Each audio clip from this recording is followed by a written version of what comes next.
What really hurt the most was watching her get ready for her night after she put on her sexy lingerie and stockings. I watched as she spent a lot of time putting on makeup and fixing her hair. Then my wife put on a sexy dress that I had never seen before. Then high heels appeared, and her entire outfit was unfamiliar to me. I felt betrayal, jealousy, and anger well up deep within me.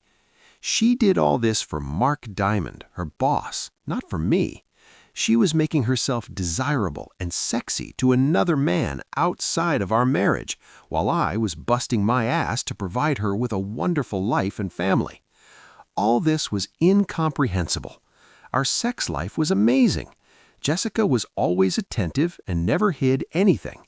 She always made me feel loved, so there was no reason not to trust her. After 20 years of marriage, I knew her and never thought that she could cheat on our marriage, except for that one night a month ago at her company's dinner when her boss, Mark Diamond, managing partner of the law firm, paid more attention to Jessica than I wanted. And there was a smirk that I caught when he looked at me after dancing with my wife, who gave me a hint, for some reason, I had a bad feeling that was bothering me. And it got much worse when I told Jessica about it the next day. The way she stood up for him and tried to make me feel like I was overreacting confirmed my suspicions. Too many late meetings and missed lunches suddenly register as a red flag that I need to address immediately. The more I thought, the more furious I became. Jessica is Mark's personal assistant. Mark is the managing partner of a prestigious law firm. He is one of those guys who loves to flaunt his success with expensive cars, jewelry, a luxurious lifestyle, and his young trophy wife, Stella. She was a young 30-year-old, extremely sexy girl for whom he exchanged his ex-wife of 20 years. Mark likes to make jokes at other people's expense, and I remember him making fun of my work on one of our walks. You see, I sell screws and fasteners to large retail stores. It's not a glamorous job, but I made over $200,000 a year, which provided a good living for my family. I gave Jessica everything she wanted and was able to pay for our daughter Sarah's college education. She was now in her second year. We also live in a pleasant community with good friends and a comfortable lifestyle.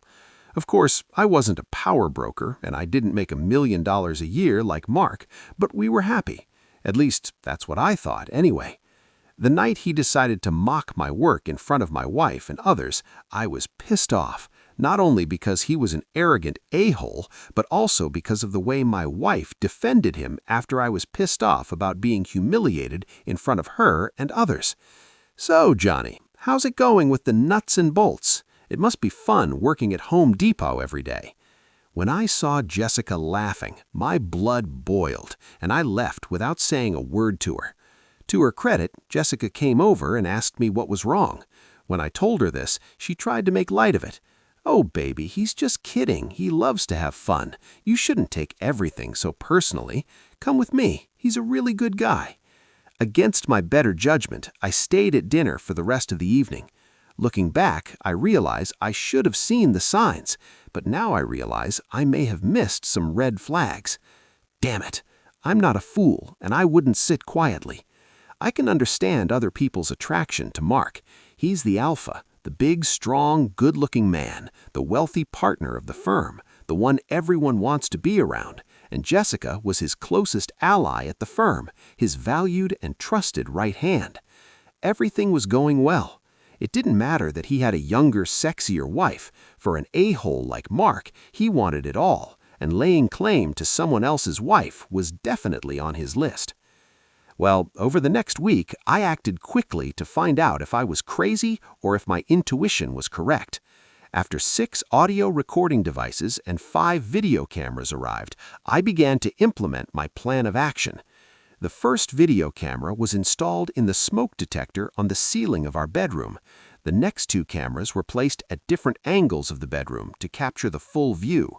I placed the rest in the master bathroom and living room. All of the camcorders had live streaming capability, up to 8K recording, and wireless connectivity to a dedicated computer I set up in the attic, all remotely controlled via a phone app. Besides the video, the audio devices were unique.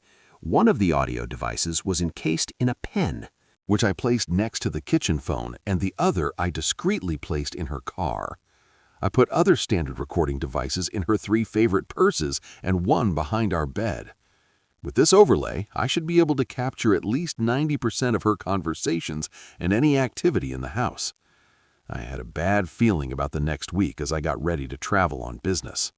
As always, Jessica was loving and rocked my world in bed. Just like every time I went on a trip, she always started with lots of kisses and sweet talk, telling me how much she loved me and wanted me. Her closeness and love were something I always treasured, and she never let me down. "I love you so much, and I'd love making love to you, honey." With tears in her eyes, she looked at me smiling and said, "I love you too, baby. You are amazing, and I will love you forever."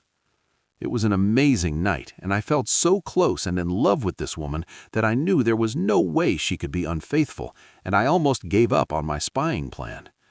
Luckily, I left everything as it was and set out on my 2-night trip this week. I wanted to give her enough time in case something happened. We kissed goodbye, and by 6 p.m. I was on my way for the 3-hour drive to the hotel. The trip allowed me to replay the last 6 months of trying to find something else to do, but other than 2 scenes with her boss, that smirk and his attempt to humiliate me, nothing changed, and a smile appeared on my face when I realized that I was being stupid and paranoid. When I finally arrived at the hotel, I checked into my room and turned on my laptop, relaxing on the king-size bed. This took a few minutes, and I checked my email for any work messages, and then clicked on the link to the server in my attic to view the last 3 hours. I knew there wouldn't be much to see, but I needed to test the remote access system. I played the video at 3x speed until I saw my wife in the bedroom, and then returned it to normal speed to enjoy watching my beautiful, sexy wife making a phone call. What I didn't expect was the phone conversation with Mark an hour after I left.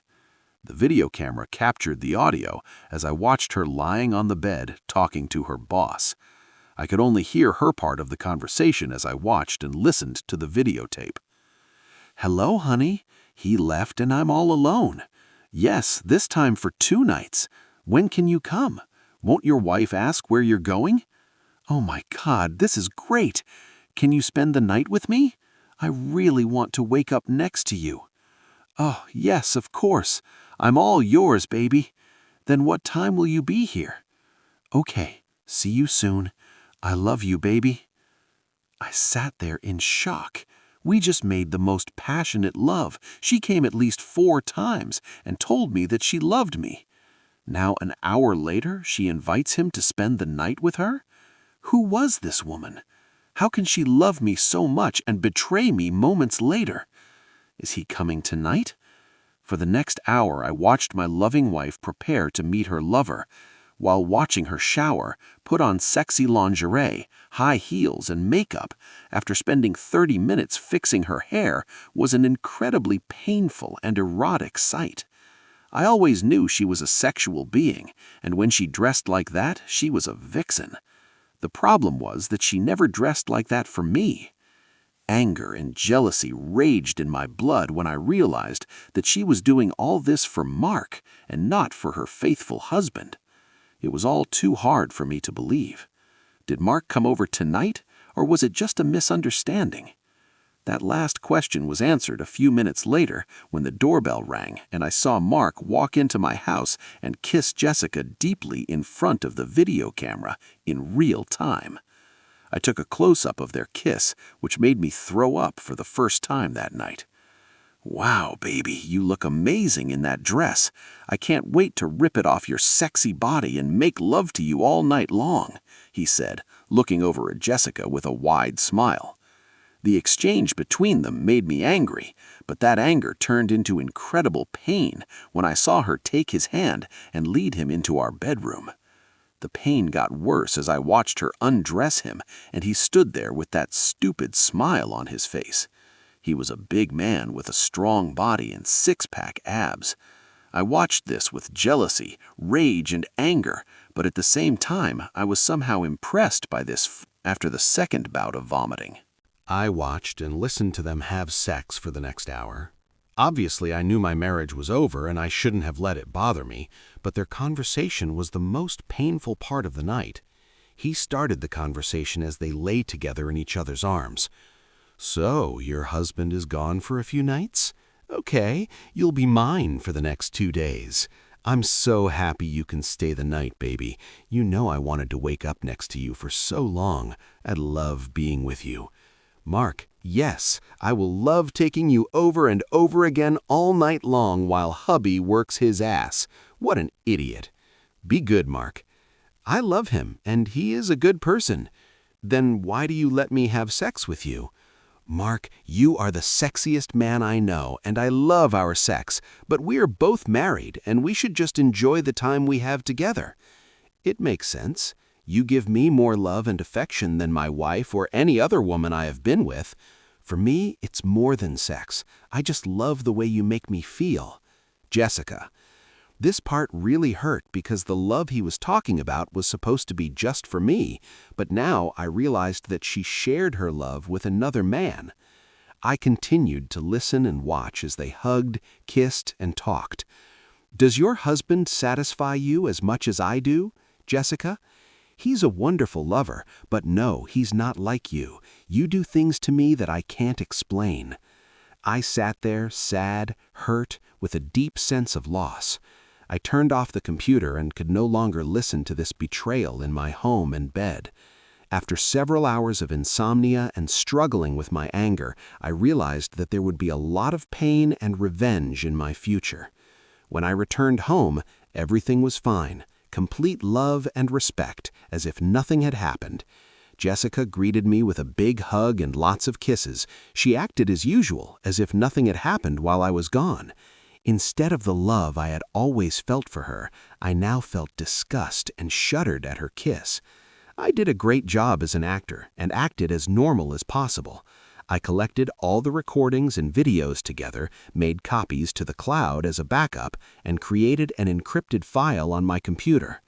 Over the next 2 weeks, I made sure every second Jessica spent with me counted. I kept her busy and didn't give them any opportunity for quickie or late-night sex.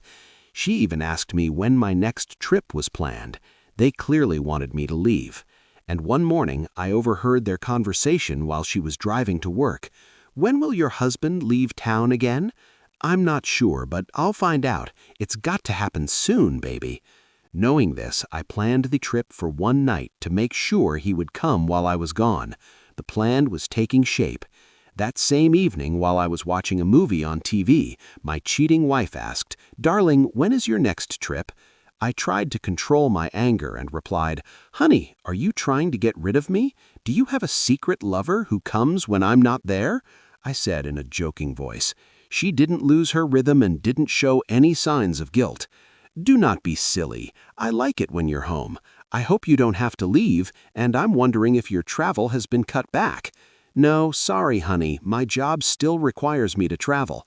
Yes, I have an evening appointment next Tuesday, and I'll be back sometime on Wednesday," she said in a convincing tone. "I hate it when you leave. I wish you didn't have to travel like that. I miss you so much when you're gone." Then she came over, hugged me, kissed me deeply, and made me feel more love than I can explain. When I realized that she was giving the same love to another man, I wanted to scream and throw her to the floor, but I kept my appearance and continued to work as usual, knowing that next week my plan would be put into action. On Tuesday, I packed up for the trip, and Jessica and I had our last session of lovemaking. After tonight, there will be no more us. She kissed me wonderfully before I left that night, and I wondered if she had seen my sadness in my eyes when I looked at her one last time. I saw her expression change, and I wasn't sure what she was thinking. Instead of leaving town, I returned to my office and parked my car. I then returned to my desk to work late, which was not unusual, and the few people who were there never questioned my arrival. At approximately 7:30, the video camera turned on as Mark entered my house and tenderly kissed my soon-to-be ex-wife.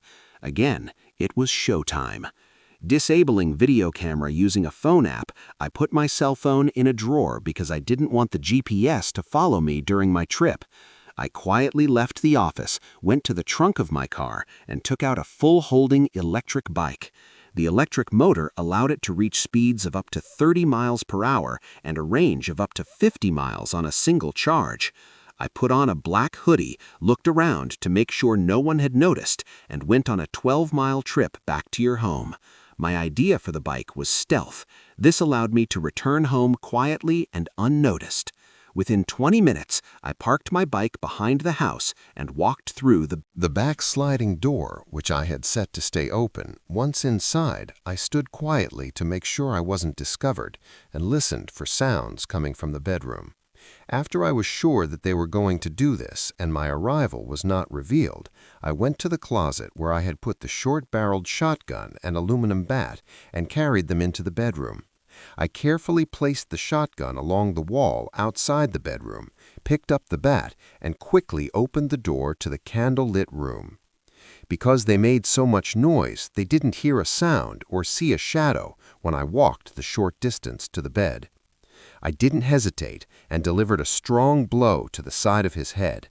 The dull sound of metal hitting flesh was drowned out only by the sound of the 250-pound beast hitting the floor. While he was going to the floor, I grabbed the shotgun and turned on the light. Then Jessica realized what was happening, looked stunned and in shock. She screamed, "Oh God, no, please no, this can't be true. Why are you here? You should be away."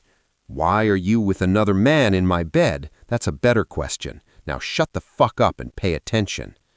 The big man was semi-conscious and now sat against the wall with blood dripping from a 6-inch wound caused by a metal bat. I watched him as he regained consciousness and noticed an angry man in front of me. "Damn it, this hurts. Why did you do that, dude?" "Are you kidding? You have sex with my wife in my bed and you think I won't react? What are you going to do?" he asked, clearly nervous, looking at the shotgun I was pointing at him. "Are you worried, big man? Are you afraid that I will hurt you? I know what you two did behind my back, and today is payback. I'm going to kill you, Mark. Tonight you will die," I continued. "Everything you worked for will disappear. I hope it was worth it."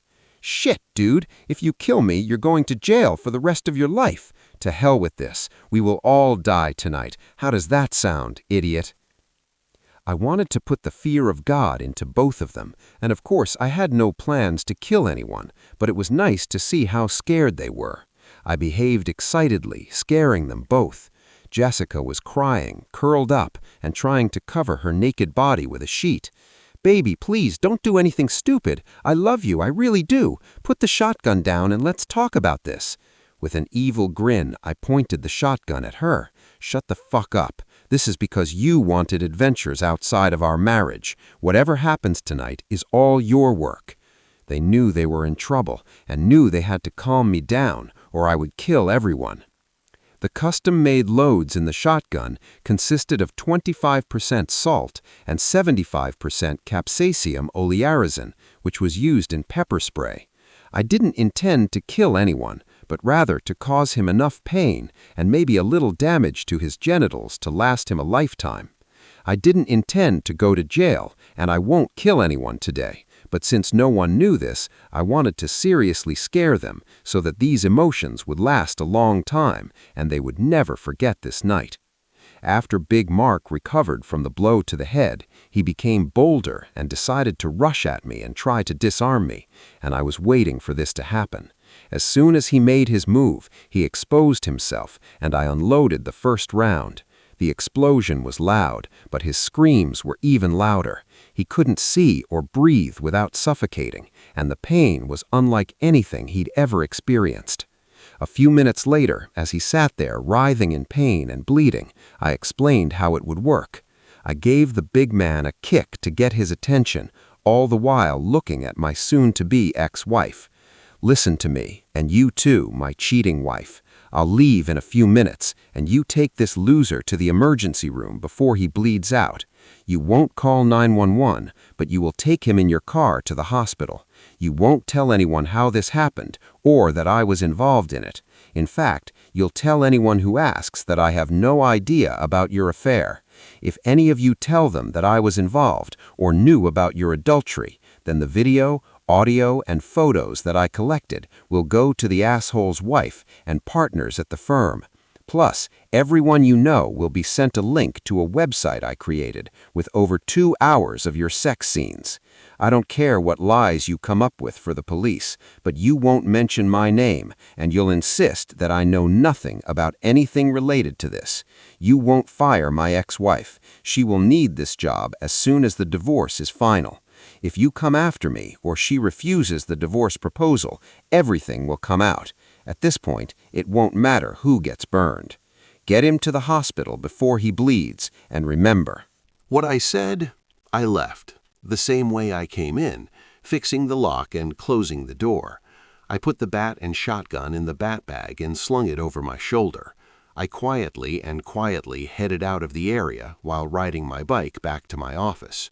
I threw the bat and shotgun into different parts of the river. I then took off the surgical gloves I was wearing and threw them away, before returning back at my office. I put the bike back in the car and was back at my desk by 9 a.m. I then went on my trip, saying goodbye to some IT employees who were working late. As far as anyone knew, my car never left the lot, and I sat at my desk all evening. It would be their word against mine, with no evidence if they ever accused me. Mark underwent surgery. He had to shave his head to get 18 stitches because he suffered a concussion from the blow.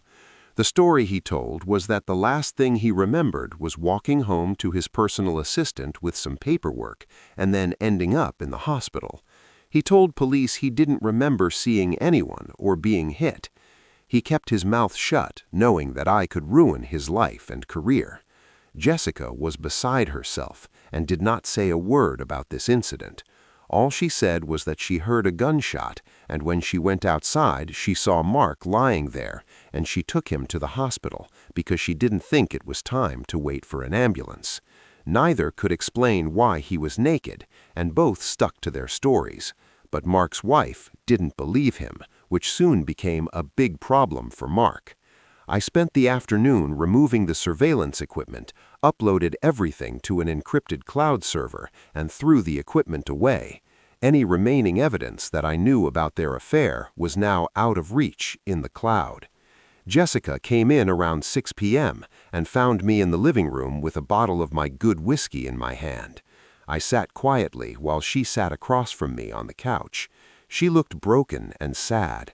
I had never seen her like this, and for a brief second I felt sorry for her. With tears in her eyes, she could not stand it and tried to explain everything. "Johnny, I know what you saw was bad, but what you need to know is that I wasn't in love with him. I know what it looked like and what I said, and it must have hurt, but you know me, and after sex I need connection. I said it all to you in my heart. It was all for you, baby. Whenever you left, I hated being alone, and Mark would keep me company. And yes, it got sexual, but it was just sex. You have to believe me." My mouth was wide open in amazement at the incomprehensible excuse she made.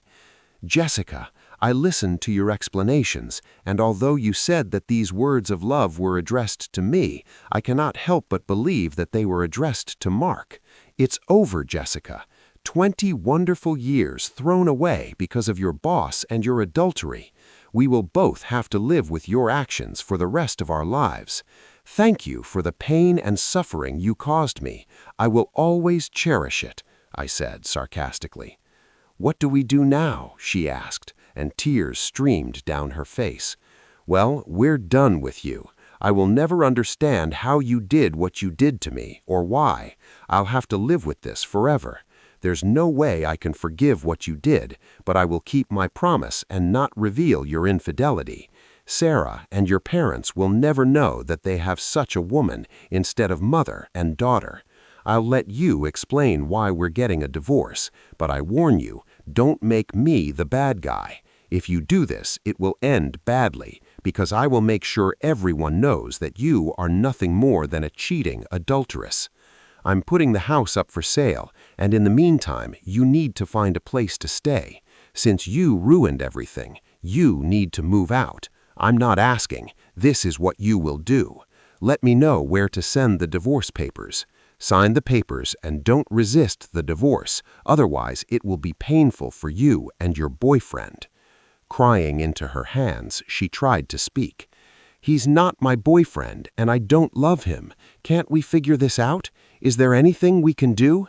I know it's too late after what I did, but I can't live without you, and I'll do anything to keep us together. I never wanted to lose you. Please do not leave me." You know, Jessica, if it had only been about sex, there might have been a way to get back through counseling or separation. But what really ended my love for you was that you shared a love with him that was just for me. The words you said to him killed us and everything. I ever felt for you? No. I will never forget or forgive your betrayal, and I will never want to see or talk to you again. Once the divorce is final, you will disappear from my life forever. After several hours, she begged for forgiving her. She left the next morning and stayed with her mom and dad until the house was sold. Over the next week, the police questioned me and tried to get me to admit my involvement. I hired a lawyer, and we told them that unless they provided some evidence of my involvement, I would no longer answer questions without a warrant. Since there was no evidence and I had an alibi, they left me alone. The incident was ultimately reported as a random burglary and assault. Jessica and her family called and begged me to reconsider. I was told that she loves me and cannot live without me. She's sorry. Please forgive her. Please. Sort it out. Counseling. Blah, blah, blah. I stopped answering their calls and didn't open the door when they came by. I changed my phone number and never spoke to any of them again.